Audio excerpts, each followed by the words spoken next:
It's the Phoenix, Arizona weather discussion for Monday, April 17th. I'm Michael Groff. Could we see our first 100-degree day of 2017 within the next week or so? Yes, it is possible, and I know you don't want to hear it, but we need to discuss it anyway, so let's look outside and see what's going on right now. A few high clouds in the valley here at the absolutely insane hour of 4 a.m., and we're at 66 degrees right now in Sky Harbor. Dew point at 26, humidity 22%, winds light, barometer is falling. Temperatures across the area this morning here in the metro were mostly in the 60s. It's in the mid-50s outside of the valley in the cooler locations. A few high clouds moving across the area in advance of an upper trough that will pass well to the north of Arizona. The watch warning map is extremely quiet for mid-April. We have some winter weather advisories well to the north up there across portions of Idaho. Otherwise, here in Maricopa County, the Arizona Department of Environmental Quality has issued a pollution advisory. Otherwise, really nothing going on across the country. Later today, a little bit of active weather. Got a couple of marginal risk zones for severe storms across parts of South Texas, including Brownsville and Corpus Christi, and in the western high plains today. And so far as our weather, let's talk about that in more detail as we look at the models, see what's going on there. This is the GFS, the 06Z run, valid at 5 o'clock Mountain Standard Time today. Large upper trough off the Pacific Northwest coast, a little short wave moving through the Intermountain West, some high clouds dragging south through the state today. So we'll call it partly sunny, highs in the low 90s. Tonight we're partly cloudy and mild, lows mainly in the 60s here in the metro. The cool spots get down into the mid and upper 50s. Tomorrow, sunny, highs in the low 90s. On Wednesday, same thing, sunny skies, low 90s. Same on Thursday, although another trough approaches from the north. And as is the case with many of these systems, most of this system moves over land. That means it's not picking up any moisture from the Pacific, nor will it be drawing any subtropical moisture.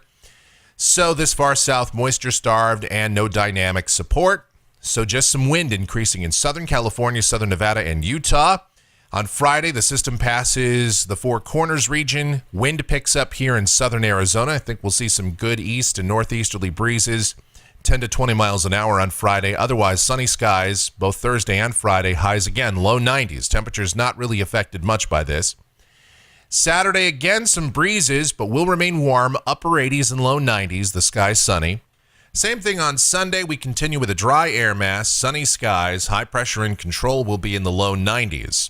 This is a week from today, Monday, the 24th of April. High pressure off the west coast. Some energy trying to flatten it out, but unsuccessfully so, at least at this point. High temperatures will remain in the low and middle 90s with a mostly sunny sky. Here's Tuesday, the 25th. Some shortwave energy moving into the Intermountain West, the northern Rockies. And synoptically, this might flatten out the ridge, but the guidance still suggests we'll be in the mid-90s. And then this is the end of the forecast period, Wednesday, the 26th of April. And we'll watch very carefully to see how the flow pattern pans out here. But strong high pressure off the west coast, dry northwesterly flow here. High temperatures still in the mid and upper 90s. Hopefully, some of that energy will flatten out the ridge further and temperatures will be sent downward a bit. Looking at temperatures off of the GFS ensemble, yeah, we're getting way too close to 100 degrees out there. The average first 100-degree day here in Phoenix, based on the 30-year averages, is May the 2nd. So we're getting within the ballpark here. And certainly it isn't out of the question to have our first 100-degree day in April. Let's hope that doesn't happen. And that's a look at the Phoenix, Arizona weather discussion for today. Our next video back here tomorrow morning. Thank you so much for watching. As always, have a great Monday.